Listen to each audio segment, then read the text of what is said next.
ఎందుకు నరులకు సంతోషం లేదు అంటే, చూడడానికి చాలా అద్భుతంగా ఆనందంగా కనపడుతున్నట్లు అనిపిస్తారు. ఎన్నో శోధనలు, ఎన్నో శ్రమలు, ఎన్నో బాధలు, ఒక్కటి కాదు. అంటే మీకు అర్థం కావడం కోసం చెప్తున్నా. చొక్కా వేశాం, తెల్లని బట్టలు వేశాం, చూడడానికి బాగుంది. కానీ వస్త్రం విప్పితే ఒంటి మీద గడ్డలున్నాయో, ఒంటి మీద మచ్చలున్నాయో, ఒంటి మీద మరి ఇంకేమున్నాయో తీస్తే తెలుస్తుంది, లేదా అది నాకు తెలుస్తుంది. అలాగే పైకి బాగుండొచ్చు. సామెతల గ్రంథకర్త అంటాడు, ఒకడు పైకి నవ్వుచుండి నన్ను అంతరంగంలో దుఃఖము ఉండొచ్చు. ఈ రోజున జరుగుతున్నదంతా ఇదే ప్రపంచంలో. భార్యాభర్తలు ఇద్దరు కలిసి బయటికి వెళుతున్నప్పుడు వాళ్ళు కట్టిన బట్టలు, వాళ్ళు వెళుతున్న వాహనము, వాళ్ళు నడుస్తున్న నడక, ఇది చూసి భలే చిలక గోరింకల్లాగా ఉన్నారే అని అనుకుంటారు. కానీ వాళ్ళిద్దరు ఇంటిలోకి వస్తే ఒకరిని ఒకరు ఎంత అనుమానించుకుంటున్నారో, ఒకరిని ఒకరు ఎంత ద్వేషించుకుంటున్నారో, ఒకరి మాటకు ఒకరు ఎంత వ్యతిరేకంగా మాట్లాడుకుంటున్నారో అది ఇంట్లో తెలుస్తుంది. పైకి నెమ్మది లేదు. బాగున్నట్టున్నారు, కానీ ఏమాత్రం ఆర్థిక పరిస్థితులు బాగోలేదు.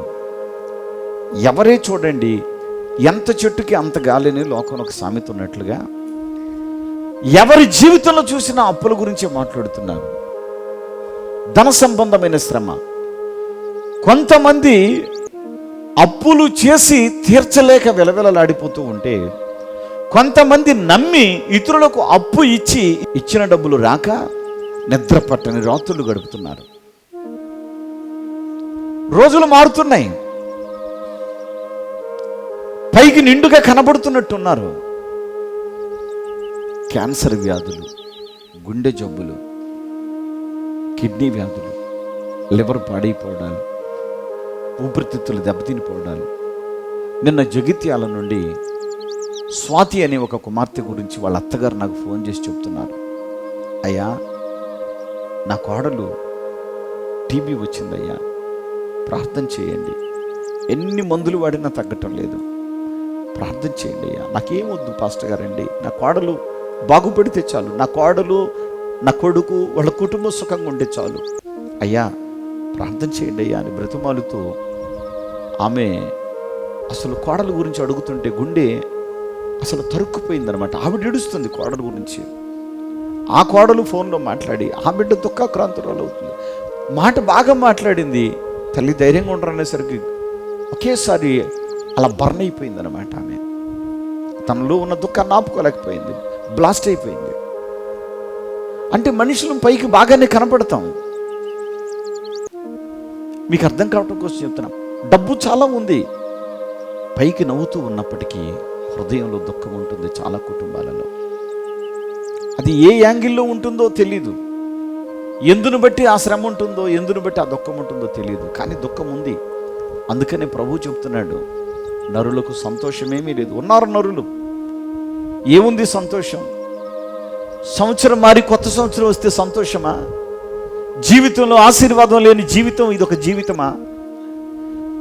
క్షేమము లేని జీవితం ఇదొక జీవితమా? దుఃఖాక్రాంతుడిగా బ్రతుకుతూ అది ఒక ఆనందమా?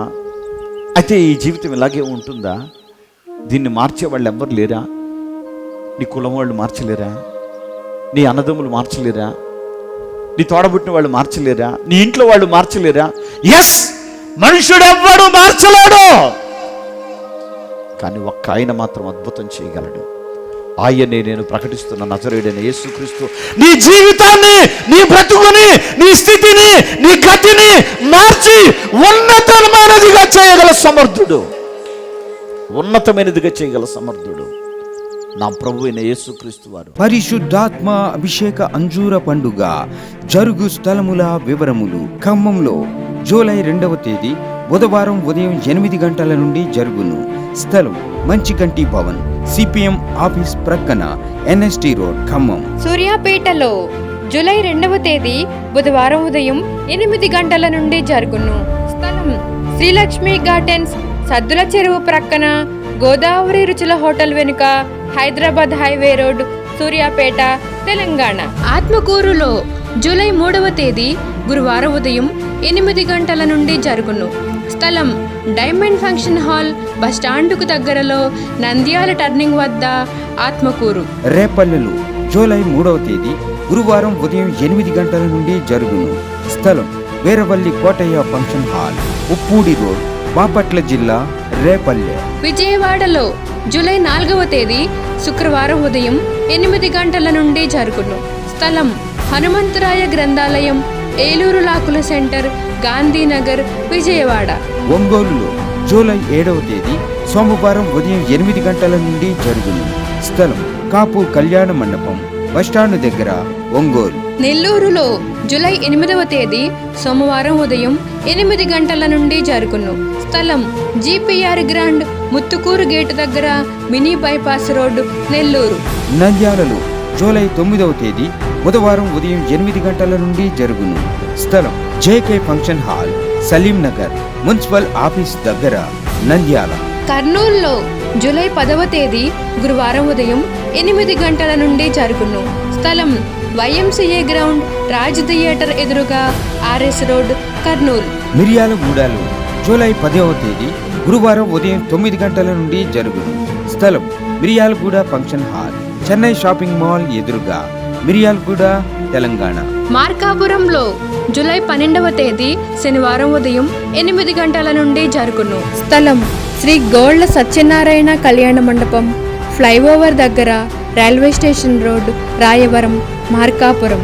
అడ్డాడలు జూలై 13వ తేదీ ఆదివారం ఉదయం 9 గంటల నుండి జరుగును. స్థలం సిల్వ మిషన్ స్వస్థతశాల, గుడివాడ పామర్రు మధ్యలో, అడ్డాడ. తాడేపల్లిగూడెంలో జూలై 14వ తేదీ సోమవారం ఉదయం 8 గంటల నుండి జరుగును. స్థలం Renuka function hall, flyover bridge ఎదురుగా, కొండయ్య చెరువు రోడ్, కడగట్ల, తాడేపల్లిగూడెం. వైజాగ్లో జూలై 15వ తేదీ మంగళవారం ఉదయం 8 గంటల నుండి జరుగును. స్థలం సుబ్బలక్ష్మి కళ్యాణ మండపం, శ్రీకన్య థియేటర్ ఎదురుగా, రైల్వే న్యూ కాలనీ, విశాఖపట్నం. కాకినాడలో జూలై 16వ తేదీ బుధవారం ఉదయం 8 గంటల నుండి జరుగును. స్థలం కొండబాబు గారి కళ్యాణ మండపం, ఎంఎస్ఎన్ చారిటీస్ ఎదురుగా, జగన్నాథపురం, కాకినాడ. డోన్లో జూలై 16వ తేదీ బుధవారం ఉదయం 8:30 గంటల నుండి జరుగును. స్థలం లక్ష్మీ ఫంక్షన్ హాల్, బస్టాండ్ ఎదురుగా, డోన్. పాలకొల్లులో జూలై 17వ తేదీ గురువారం ఉదయం 8 గంటల నుండి జరుగును.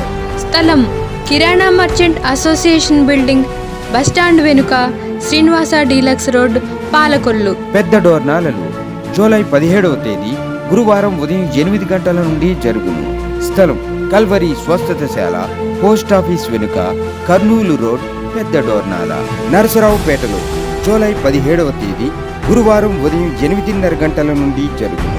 స్థలం Paradise function hall, Ravipadu road, hotel 7 ఎదురుగా, నరసరావుపేట. మాచర్లలో జూలై 19వ తేదీ శనివారం ఉదయం 8:30 గంటల నుండి జరుగును. స్థలం మానుకొండ కళ్యాణ మండపం, మున్సిపల్ ఆఫీస్ దగ్గర, మాచర్ల, పల్నాడు జిల్లా. గుంటూరులో జూలై 20వ తేదీ ఆదివారం మధ్యాహ్నం 3 గంటల నుండి జరుగును. స్థలం LEM high school ground, LADS centre, Brodipet, Guntur. సహోదరి గారి పేరు బాజమ్మ గారు. వీరిది కొండ్రముట్ల అనే గ్రామం. 4 సంవత్సరాలుగా ఈమెకి గ్యాస్ ట్రబుల్ సమస్య ఉండేదటండి. అయితే ఎన్నో మందులు వాడారట, ఎంతోమంది వైద్యులను కలిశారట.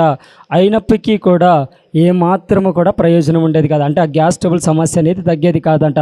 మరి అలాంటి ఆ సమయంలో వీరు టీవీలో చూసి పరిశుద్ధాత్మ అభిషేక అంజూర పండుగ జరుగుతూ ఉందని తెలుసుకొని ఈ యొక్క పండుగ రావడం జరిగిందట. పండుగ వచ్చినప్పుడు దైవజనులు ఒక మాట చెప్పారట, 7 మాసాలు క్రమం తప్పకుండా రండి, మీకున్న వ్యాధి కానీ ఏ బాధ అయినా కానీ దేవాతి దేవుడు తీసివేస్తాడని చెప్పారట.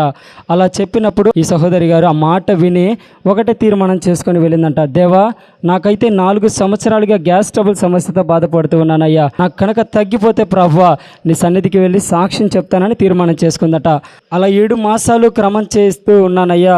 7 మాసాలు ముగిసే లోపలే దేవాతి దేవుడు నన్ను ముట్టి 4 సంవత్సరాల నుంచి ఉన్నటువంటి ఆ గ్యాస్ ట్రబుల్ సమస్య తీసివేసి ఈరోజు నన్ను స్వస్థపరిచి సాక్షిగా నిలిపాడని సహోదరి గారు సాక్ష్యం ఇస్తూ ఉన్నారు. ఈమె పట్ల చేసిన మేలును బట్టి బిగ్గరగా చేతుల పైకెత్తి స్తోత్రం చెప్దాం. హల్లెలూయా.